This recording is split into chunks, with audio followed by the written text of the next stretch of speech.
C'est à bord du paquebot l'Austral que va se dérouler cette nouvelle croisière méditerranéenne allant de la côte sud de la Turquie jusqu'à l'île de Malte. Le bateau va ainsi louvoyer à travers l'histoire des civilisations et des religions, au gré d'escales imprégnées de la culture grecque, la mythologie romaine, la magnificence byzantine, les croisades ou les conquêtes ottomanes. Depuis la station balnéaire d'Antalya et avant même l'embarquement à bord, la première journée de ce voyage est consacrée à la visite de deux importants sites archéologiques de la Turquie méridionale.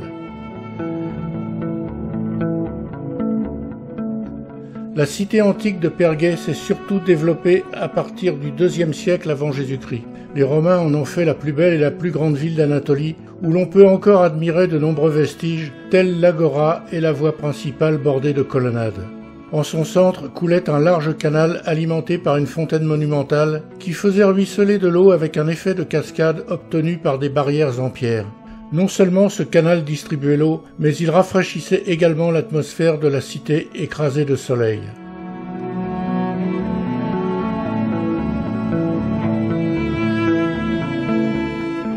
Parmi les ruines de Pergée subsistent également les vestiges des thermes romains, ainsi que ceux d'un grand stade de 12 000 places dont on voit encore l'anneau central et les gradins. Ce stade était utilisé pour les combats de gladiateurs et les courses de chars.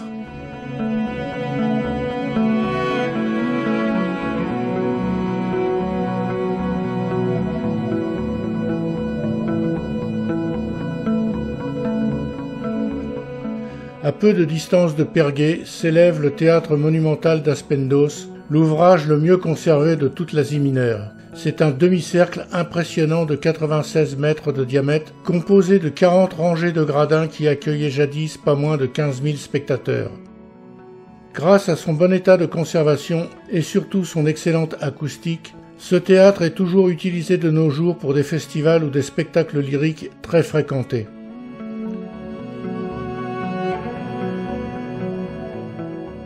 En fin d'après-midi, l'heure est venue d'embarquer à bord, et après les formalités d'usage, l'installation dans la cabine et la présentation de toutes les consignes de sécurité, l'Austral appareille dans la soirée pour une courte et paisible navigation nocturne vers Alanya, sous la protection des monts Taurus qui bordent la Riviera turque.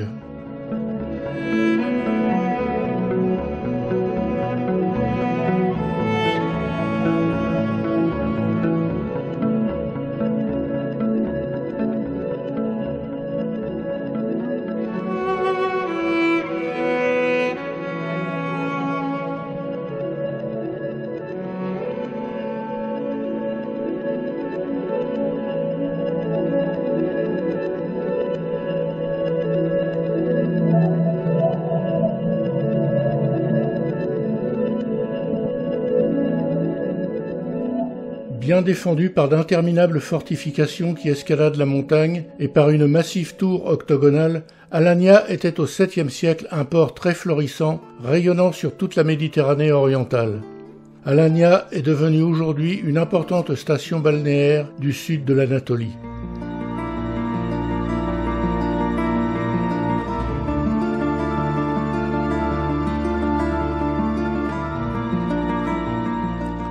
La localité antique de Sidé fut d'abord colonisée par les Grecs, puis occupée par les Romains qui l'ont beaucoup embellie. À l'entrée de la ville, on passe devant une fontaine monumentale, le Nymphée, avant de suivre une voie à colonnes qui autrefois menait à la mer.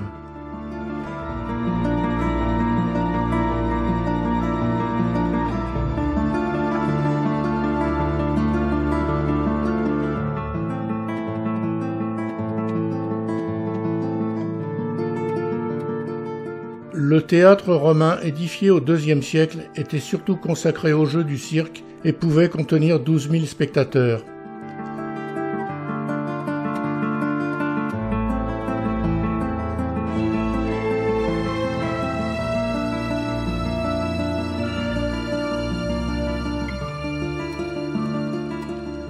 En début de soirée, l'Austral se déhale du quai d'Alanya et peu après, le commandant arrête son navire à quelques encablures des falaises calcaires qui ferment la baie pour offrir aux passagers le traditionnel cocktail de bienvenue autour de la piscine. Grandiose.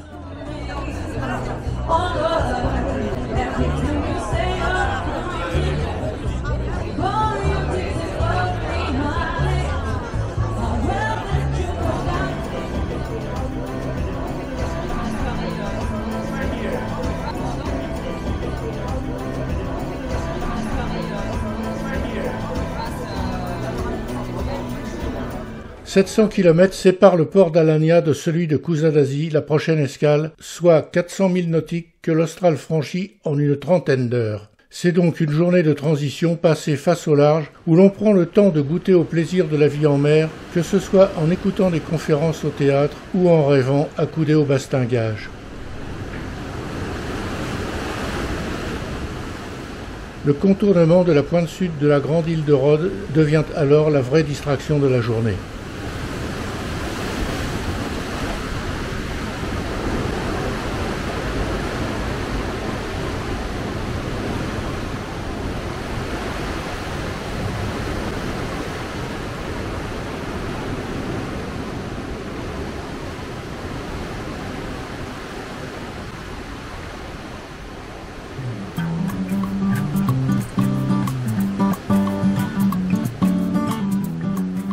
Aux petites heures du jour, l'Austral arrive en vue de Kusadasi, une autre station touristique située sur la côte égéenne de la Turquie, à proximité de plusieurs grands sites archéologiques ou historiques, tels celui d'Éphèse, qu'il est prévu de visiter aujourd'hui.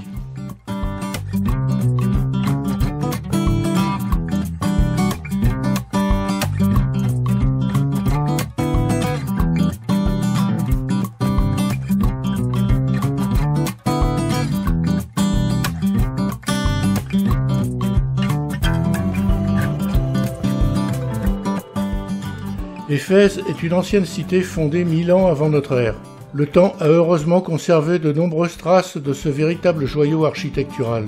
Éphèse fut l'une des villes les plus puissantes de l'époque romaine, en devenant le chef-lieu de la province d'Asie mineure et le centre religieux, commercial et social de l'Antiquité.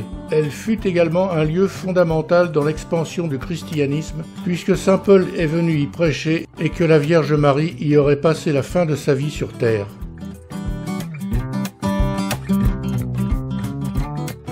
Éphèse devait sa puissance à son port, l'un des plus importants de la mer Égée. Mais selon les historiens, cette cité opulente aurait été progressivement abandonnée et désertée au 7e siècle à cause de plusieurs séismes et de l'envasement progressif de son port.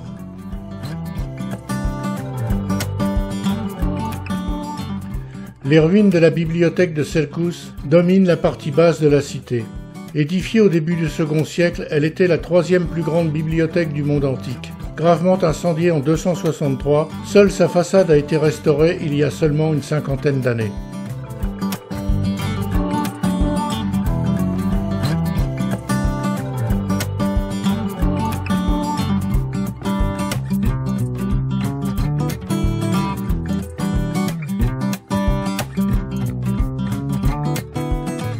Après une trop courte escale, l'Austral appareille de Kusadasi en milieu de journée. Il quitte définitivement la Turquie et entame la traversée de la mer Égée pour rejoindre la Grèce.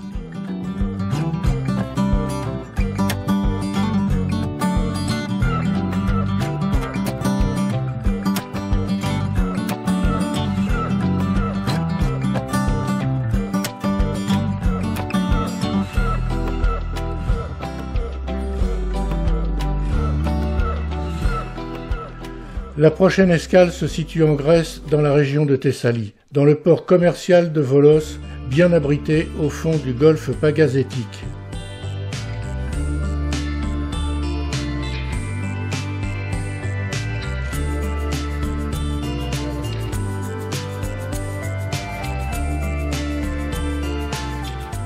Une fois le pilote embarqué à bord, le bateau peut alors rejoindre Volos, qui est l'un des points d'accès au site réputé des météores.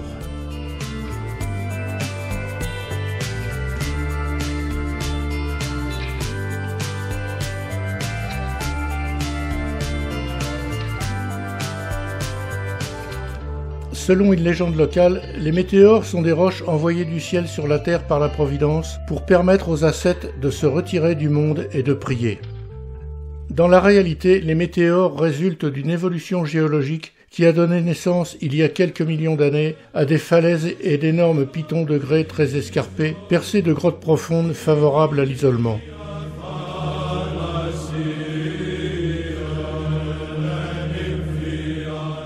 À partir du XVe siècle, 24 communautés monastiques chrétiennes orthodoxes se sont adaptées à ce cadre naturel incroyable et impressionnant, en édifiant des monastères qui côtoient le ciel tout en faisant corps avec la roche. Les difficultés d'accès naturel ont permis aux premiers moines de vivre totalement reclus pendant quelques siècles.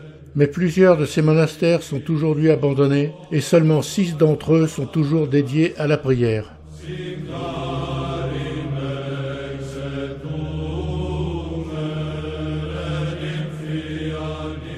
Le monastère de Varlam est l'un des plus spectaculaires. Depuis le début du siècle dernier, on y accède par un escalier de 200 marches taillées dans la roche, mais autrefois, seul un ingénieux système de filets ou de paniers suspendus par des cordes et des poulies permettait aux moines d'aller et venir dans les champs en contrebas. Tous ces monastères sont remplis d'icônes et de fresques représentant des épisodes de la Bible, qui sont autant d'œuvres d'art byzantin incitant à la spiritualité.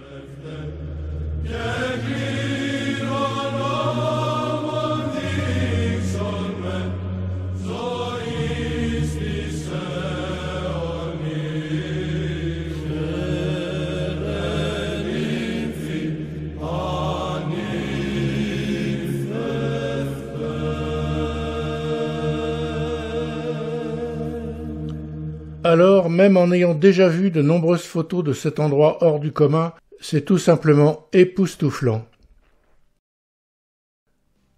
Et dans le soir qui tombe, l'Austral reprend sa navigation en mer Égée en faisant route au sud vers le port du Pirée, tout proche d'Athènes.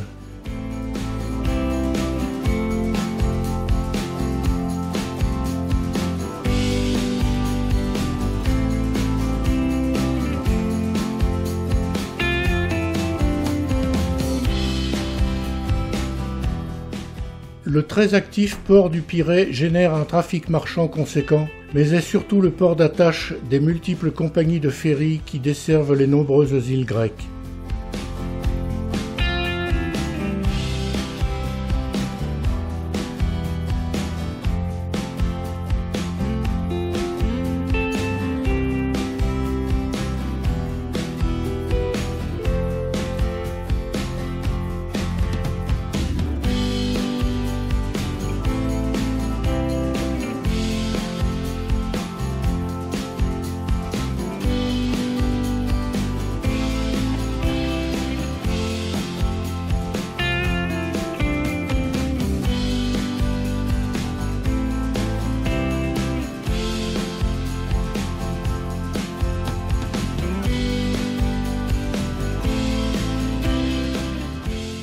Le navire accoste devant l'imposant terminal qui est situé en lisière de la ville, ce qui permet de partir aussitôt en repérage dans le quartier avoisinant le port, et de visiter l'église orthodoxe de Saint-Spyridon toute proche.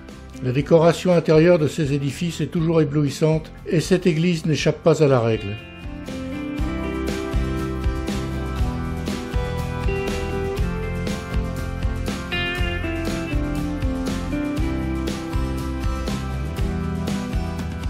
Athènes, la capitale de la Grèce, s'étend sur la plaine de l'Attique, enserrée entre des montagnes de faible hauteur et bordée par la Méditerranée au sud. C'est une vaste et dynamique agglomération de 4 millions d'habitants, héritière de la cité grecque de l'Antiquité. Dès sa fondation en 800 avant Jésus-Christ, Athènes devint rapidement un intense foyer philosophique, intellectuel et artistique qui rayonna en son temps sur l'Europe et au-delà, jouant un rôle essentiel dans le développement ultérieur des démocraties et des cultures occidentales. Athènes mériterait mieux qu'une simple escale de croisière. Alors, avant de rejoindre le site emblématique de la cité grecque, une déambulation s'impose dans le pittoresque micro-quartier d'Anafiotika, un village dans la ville, calme, paisible et protégé du tumulte.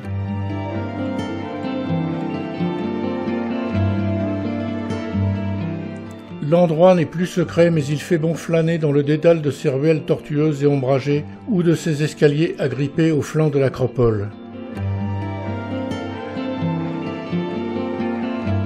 Tous les sites archéologiques d'Athènes sont chargés d'une riche histoire, et sur la colline de l'acropole qui domine la ville, tous les édifices antiques forment un grandiose ensemble architectural.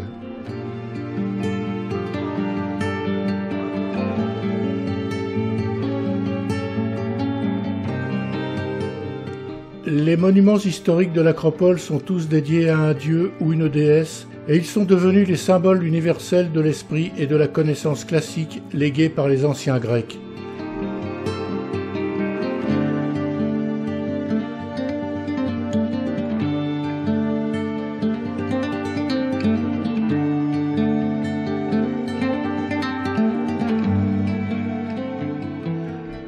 Parmi ces monuments, le Parthénon est le plus grand et le plus impressionnant.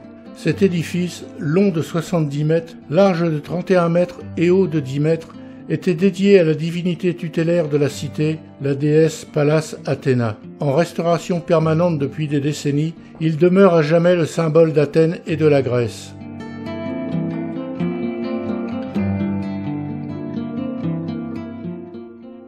Il est alors temps d'assister à la relève de la garde devant la tombe du soldat inconnu par les Evzones, dont l'uniforme est inspiré du costume traditionnel grec. Leur étonnante chorégraphie impose maîtrise de soi, concentration ainsi qu'une parfaite synchronisation.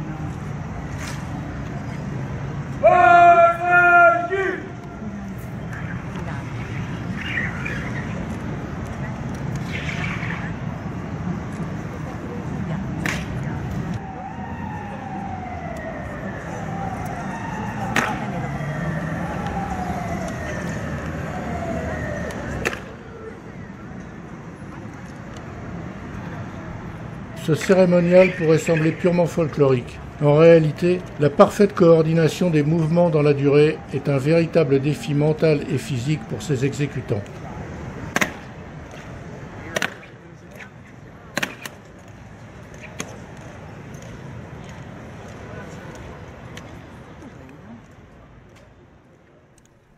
Après un appareillage nocturne depuis le port du Pirée, l'Austral se présente en tout début de matinée devant l'entrée du canal de Corinthe qui relie la mer Égée à la mer Ionienne.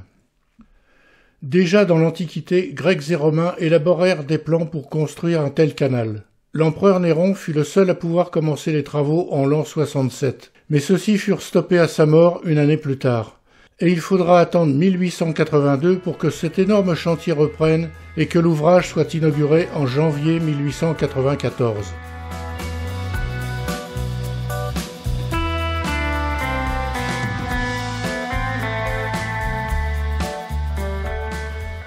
Le canal de Corinthe est une tranchée rectiligne qui permet d'éviter un long détour de 400 km autour de la péninsule du Péloponnèse. Le passage navigable mesure 6 km 400 de longueur, 24 mètres de largeur et 8 mètres de profondeur. La navigation dans cette étroite et profonde tranchée taillée dans le calcaire est des plus impressionnantes et vaut à elle seule tout le voyage. Dans le cas de l'Austral, la marge de manœuvre est des plus réduites puisque l'espace disponible de part et d'autre de la coque n'est que de 3 petits mètres. Le pilotage est donc millimétré.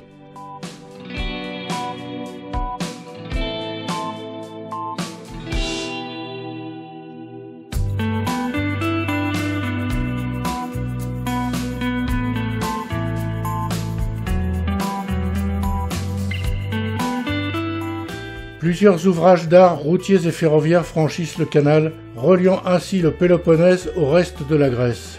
Et à chaque extrémité du canal, ce sont 2 ponts mobiles qui s'effacent sous l'eau pour laisser passer les bateaux. Étonnant.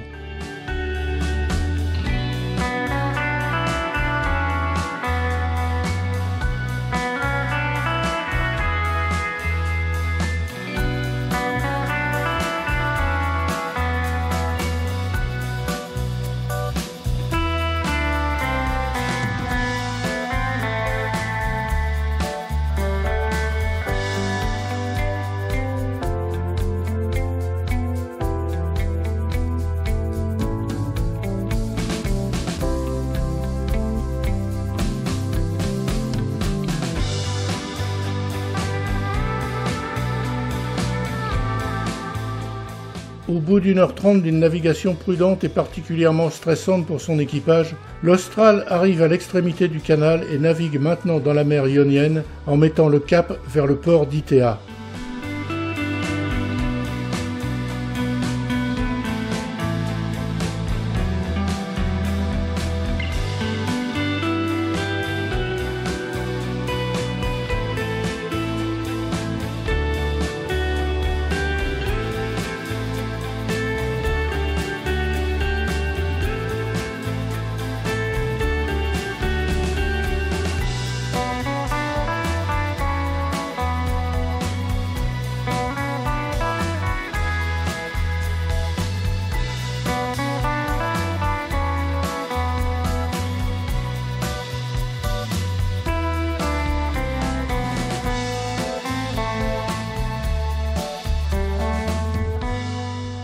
Nichée au fond du golfe de Corinthe, la petite ville d'Itéa vit essentiellement de l'oléiculture et d'un peu de tourisme balnéaire.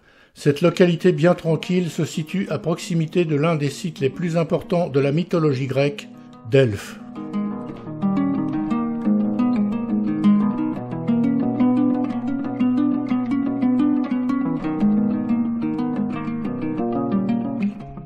Adossé au Montparnasse, en harmonie avec une nature superbe et investie d'une signification divine, le sanctuaire de Delphes était le véritable centre et le symbole de l'unité du monde grec antique.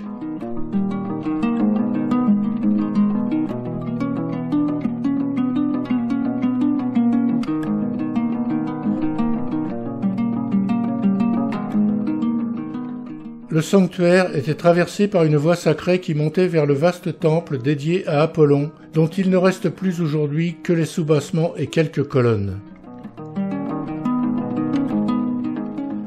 C'est dans ce temple que le dieu transmettait son oracle par l'intermédiaire de la Pythie, la prêtresse d'Apollon, qui délivrait ses conseils et ses prédictions aux visiteurs et pèlerins venus l'écouter. L'influence politique et religieuse du sanctuaire et de l'oracle de Delphes s'étendait à toute la Grèce durant l'Antiquité.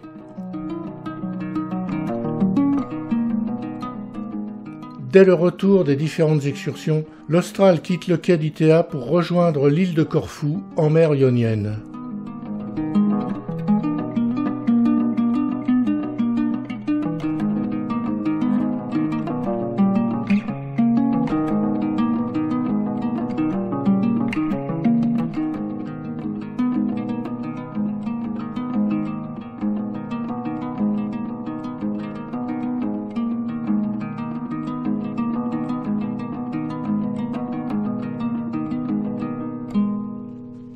Située entre le talon de l'Italie et la côte ouest de la Grèce, l'île de Corfou est un concentré d'histoire et de tradition du fait de sa position stratégique à la rencontre de l'Occident et de l'Orient.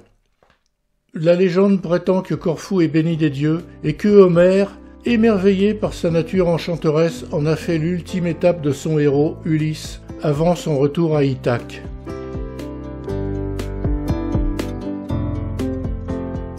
L'Austral contourne la vieille forteresse vénitienne qui s'avance en mer et qui domine toute la baie de Corfou. Les jolis immeubles aux façades claires qui s'étirent le long du port font tout le charme de cette escale.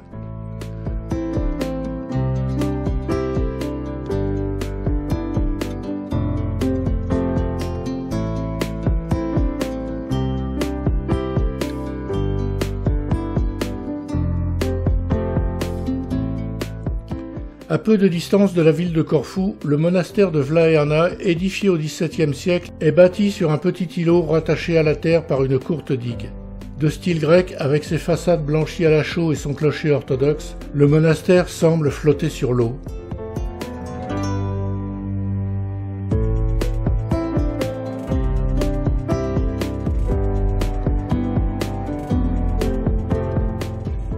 Bien que ce couvent ait été abandonné par les religieux en 1980, un petit oratoire a été conservé afin que les fidèles puissent s'y recueillir, tout comme ils le font dans la principale église de la ville, dont l'architecture et la décoration intérieure sont inspirées du style vénitien.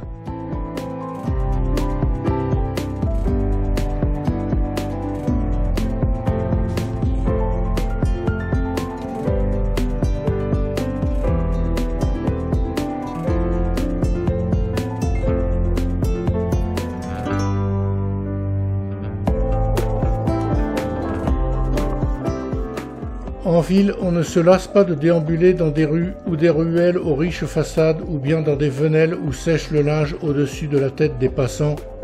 Une chose est sûre, le touriste est ici le bienvenu.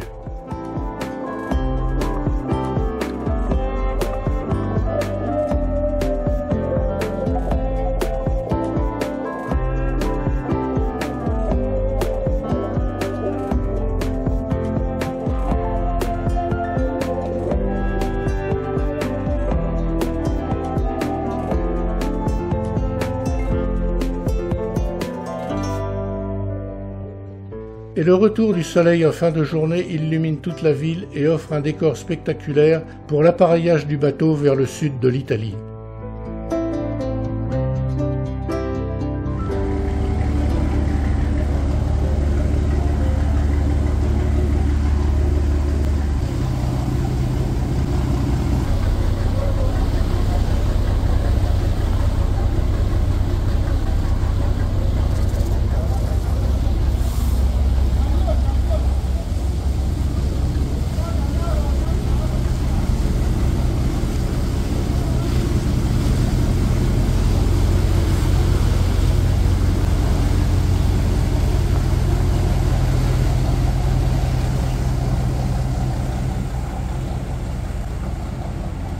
L'imposant phare de l'île Santa Agata est un repère immanquable qui balise de très loin l'entrée du port de Gallipoli, situé dans le sud de la péninsule italienne.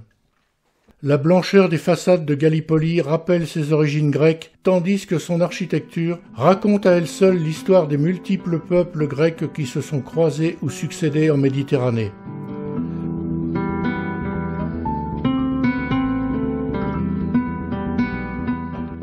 Le château marque l'entrée de la vieille ville qu'il protégeait autrefois. Maintenant, il abrite un petit port qui perpétue toutes les traditions ancestrales d'une active pêche artisanale.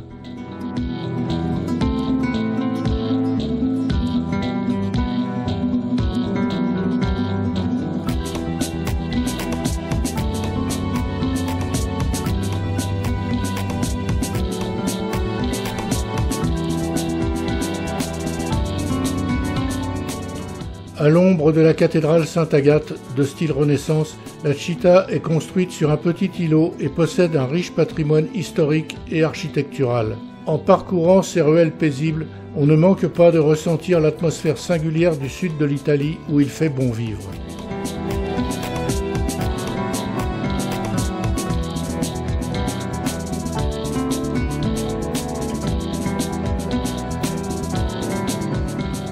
Et surprise, en fin de journée, un groupe folklorique local se rassemble sur le quai pour offrir une sérénade improvisée aux passagers et les accompagner alors que l'Austral s'éloigne lentement du port de Gallipoli.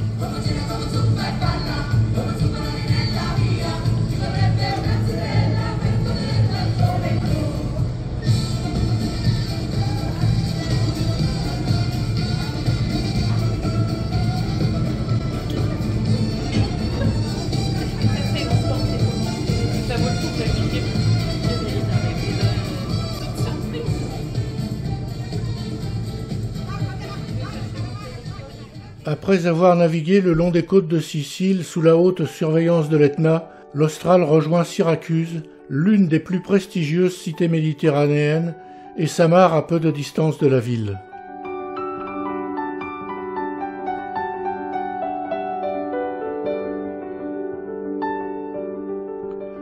Le port est situé en lisière du quartier historique d'Ortigie, et avant même de descendre du navire, il est déjà possible d'admirer les jolis immeubles qui bordent le bassin, ainsi que le haut fronton de la cathédrale qui surplombe les toitures environnantes.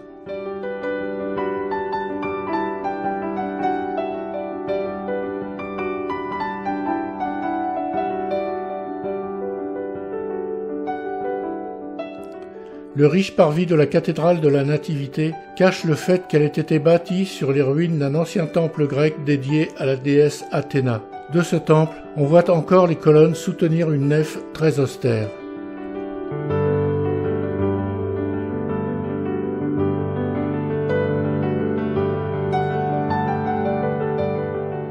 L'âme sicilienne se déploie dans Ortigie. la plus ancienne partie de la ville, qui est une suite de places élégantes et de ruelles ponctuées d'églises ou de vestiges antiques, de palais ou de discrètes habitations.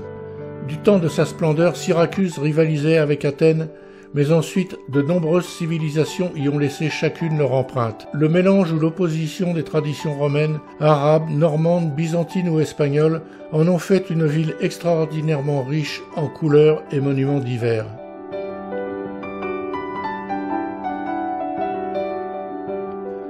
À l'extrémité de l'île, le Castello Magnace a été édifié au XIIIe siècle sur un promontoire pour protéger la ville des attaques barbaresques. Cet ouvrage fortifié était également la résidence des rois de Sicile.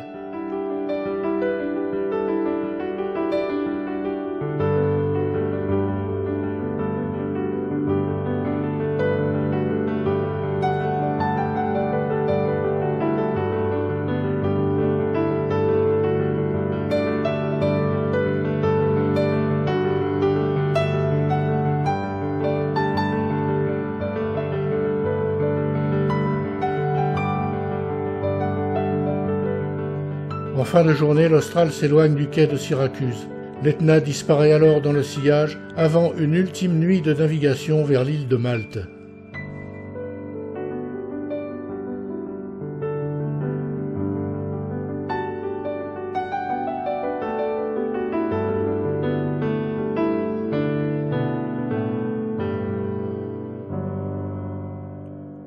À l'aube du 10e jour de navigation, l'Austral est en vue de l'île de Malte et de sa capitale La Valette, terme de ce voyage au cœur du bassin méditerranéen.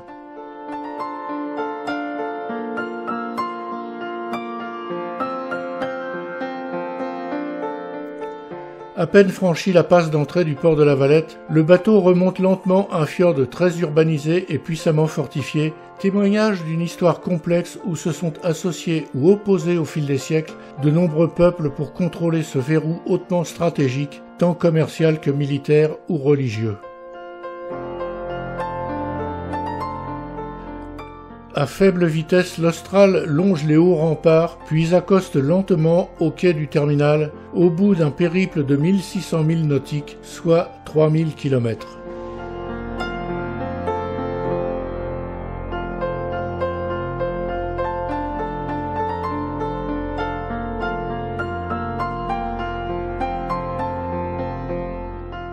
Une fois la dernière haussière fixée, la plupart des passagers s'apprêtent à débarquer et envisagent déjà le retour à la maison, alors que d'autres prolongent leur voyage en partant à la découverte de l'île de Malte.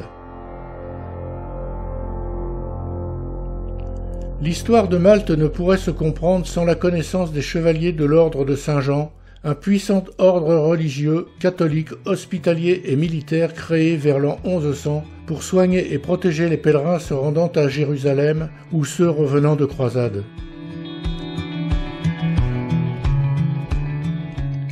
Plusieurs fois chassés du Moyen-Orient par l'Empire ottoman, les chevaliers de l'ordre ont fini par se réfugier à Malte et ont construit à partir de 1530 une ville forteresse qui a pris le nom de leur grand maître, Jean de la Valette.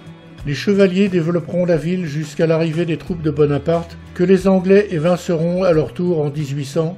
Ils y resteront jusqu'en 1964.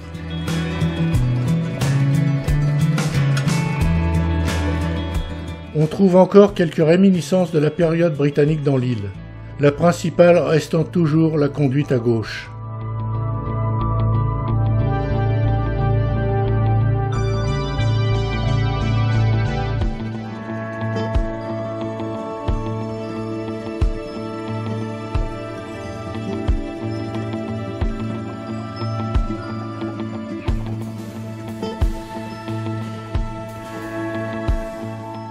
Perchée sur son éperon rocheux, La Valette est une capitale dynamique et commerçante qui a su allier affaires et tourisme. Derrière ces imposants remparts se cachent de hauts et sévères immeubles de pierre dorée, agrémentés de balcons colorés. Ces balcons symboliques de Malte sont inspirés des moucharabiés arabes et des bow windows anglais.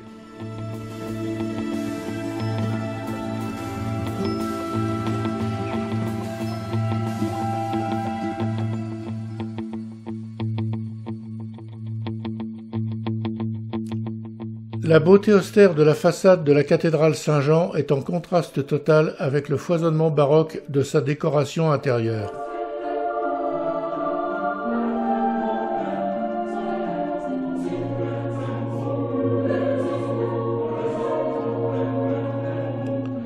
Depuis le sol jusqu'aux voûtes, il n'y a pas un seul élément de cette cathédrale qui ne soit recouvert de marbre ou de boiseries dorées, ou bien orné de tableaux ou de sculptures. Cela est d'une telle densité et d'un tel éclat que l'œil ne sait où se poser.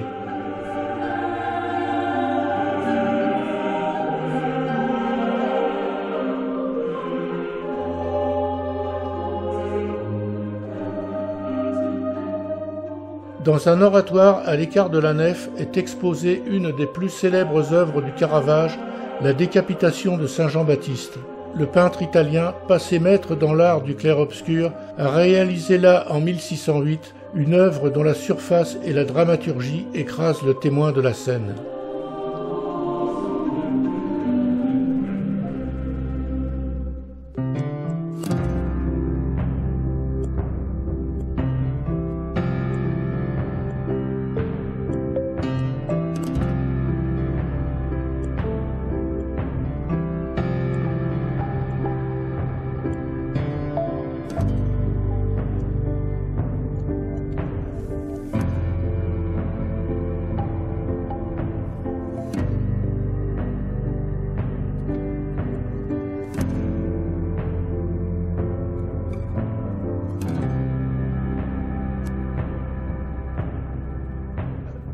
Bâtie sur un promontoire rocheux au centre de Malte, la ville de Mdina fut fortifiée par les Arabes au IXe siècle et est devenue alors la capitale de l'île. En 1530, les chevaliers de l'ordre de Saint-Jean lui ont préféré La Valette.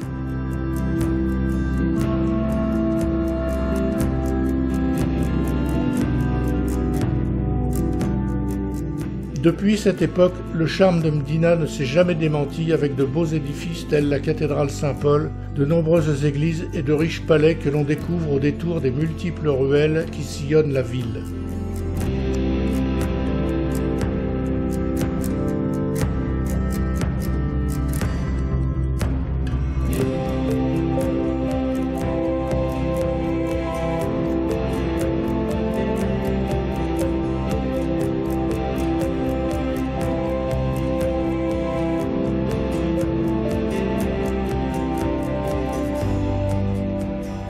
Malte se prolonge vers le nord-ouest par deux îles beaucoup plus petites, Comino et Gozo.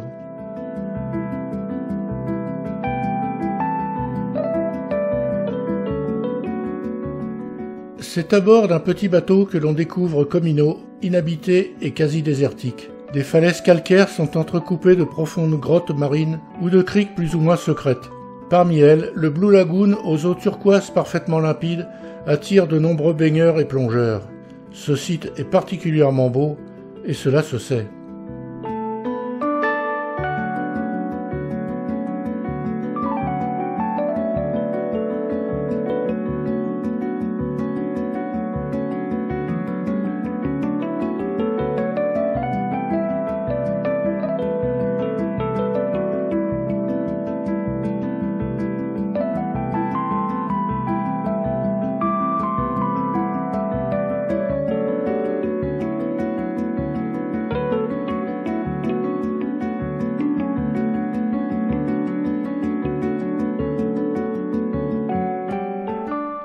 Changement d'île et changement de véhicule pour une découverte rapide de Gozo en tuk-tuk.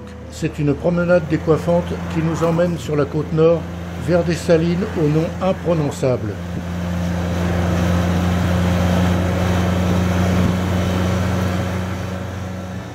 Ici, la récolte ancestrale de sel se perpétue dans des bassins creusés à même la roche qui dessinent des compositions géométriques parfaites ou des puzzles géants.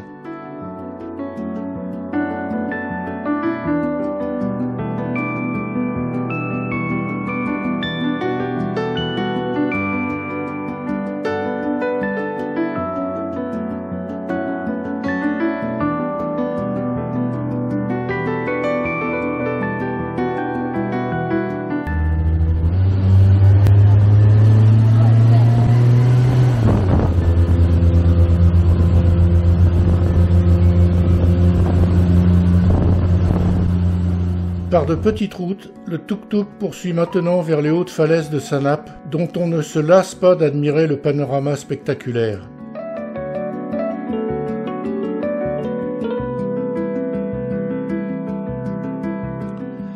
Et c'est dans l'apothéose du soleil couchant que s'achève ce voyage à travers la riche histoire de la Méditerranée.